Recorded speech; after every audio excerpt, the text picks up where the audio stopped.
Hai Sobat SOA, apa kabar? Senang sekali ketemu lagi di video SOA Parenting dan Education.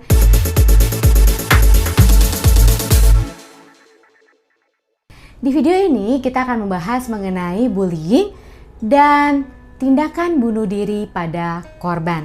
Nah, sebelum kita masuk ke topik ini, yuk kita lihat dulu berita-berita yang ada di Indonesia terkait bullying dan terkait korban-korban bullying yang melakukan tindakan bunuh diri.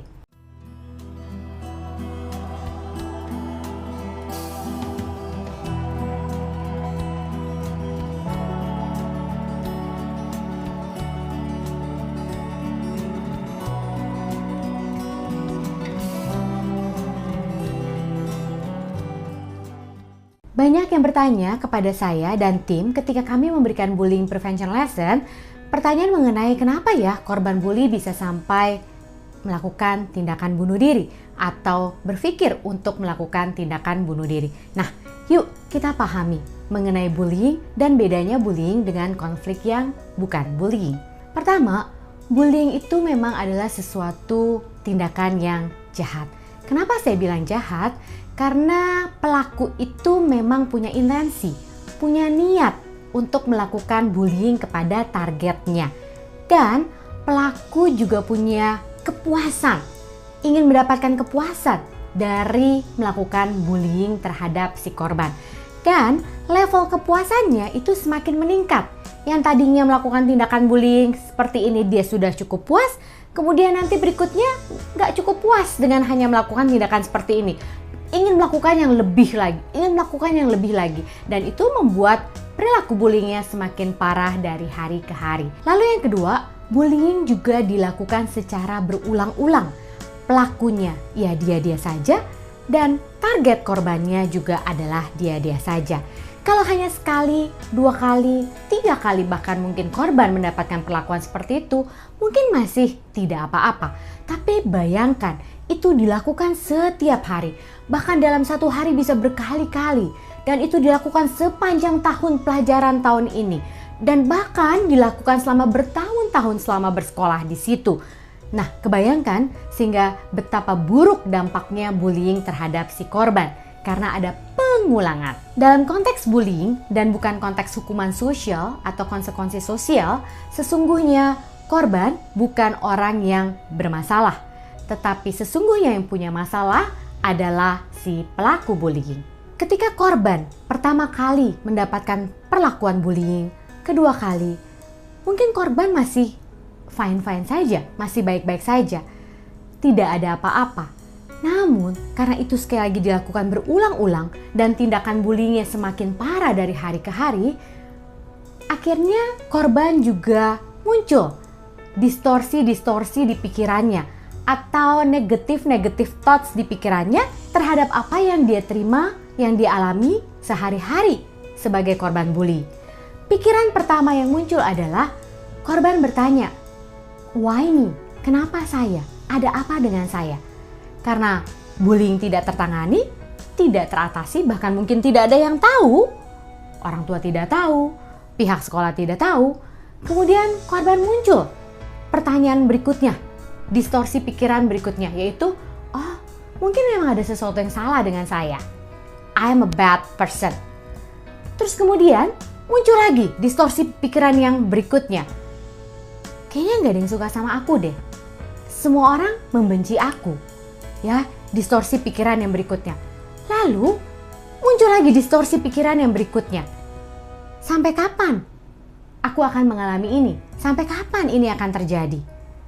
Dan karena bullyingnya juga tetap dialami, kemudian muncul lagi belief ya yang semakin kuat, yaitu oh mungkin ini tidak akan pernah berakhir. Saya akan terus-terusan mengalami seperti ini. Dan karena itu distorsi pikirannya itu dan menjadi belief, akhirnya dia juga akan berpikir, so buat apa aku hidup? Buat apa aku melanjutkan hidup dengan kondisi seperti ini? Nah teman-teman, jadi itu adalah gradasi. Korban tidak langsung mengalami depresi. Korban tidak langsung punya pikiran untuk melakukan tindakan bunuh diri. Tapi itu gradasi. Dan yang terburuk puncaknya adalah melakukan tindakan bunuh diri. Dan kita semua tentu menyayangkan hal itu, tidak ingin itu terjadi. Juga penanganan yang tidak efektif dilakukan terhadap bullying, maka kondisi bullying yang dialami korban bisa menjadi semakin parah. Penanganan yang tidak efektif juga mungkin disebabkan karena orang-orang tidak mengerti dan tidak tahu apa yang harus dilakukan untuk membantu mengatasi bullying yang mereka ketahui. Selain itu, respon-respon orang tua, respon-respon dari guru-guru, respon-respon dari orang-orang di sekitar terhadap korban ketika korban bercerita mengenai pengalamannya dibully, yang mungkin akan membuat korban semakin terpojokkan, semakin menderita, semakin merasa sendirian, semakin tidak dipahami. Respon-respon seperti, gitu aja kok, terlalu sensitif banget sih. Gitu aja, tabah dong, yang kuat dong, tabah dong. Bahkan malah kita cenderung membela si pelaku dan menyudutkan si korban. Dan menganggap korban yang terlalu sensitif, gak tabah, gak punya daya juang, gak kuat, seperti itu. Dan akhirnya korban bully semakin merasa tidak punya jalan keluar lagi. Sahabat SOA, setiap orang berbeda-beda. Setiap orang punya kapasitas dan limit yang berbeda-beda. Dan korban suatu saat jika tidak tertangani akan mencapai pada limitnya. Di sisi lain, kita juga tidak tahu seberapa parah perlakuan bullying yang dialami oleh si korban. Yuk, saya mengajak kita semua untuk stand up terhadap peristiwa bullying yang kita temui sehari-hari di sekitar kita, mengatakan tidak pada bullying, membantu korban dan menyadari pelaku.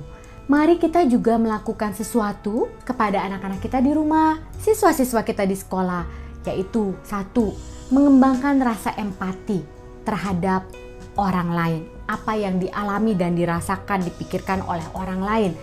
Mengerikan loh, sahabat SOA, ketika kami memberikan satu pendidikan anti-bullying di sebuah sekolah, ketika kita sedang berbicara mengenai ada korban bunuh diri dan anak-anak tersebut tepuk tangan dan tertawa-tertawa. Kemana rasa empati mereka?